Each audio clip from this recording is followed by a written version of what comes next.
Okay, so now it's time for step 3.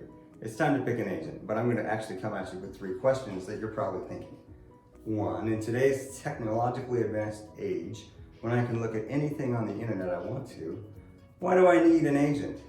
Number 2, what if I pick an agent and I'm stuck with them, but I don't even really like them? And number 3, the big one, who's paying this guy?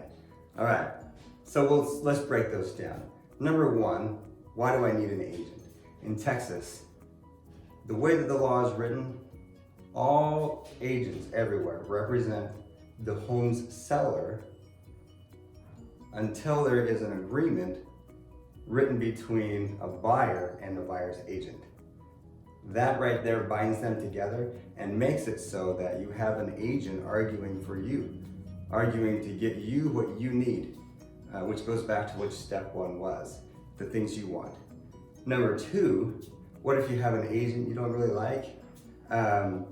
When we represent people, our buyer's representation agreement has wording in there that if you at any point decide you don't want to work with us, we won't hold you to that.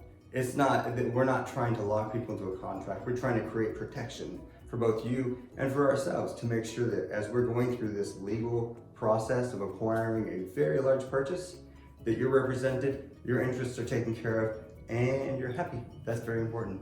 The last one, who's paying this guy?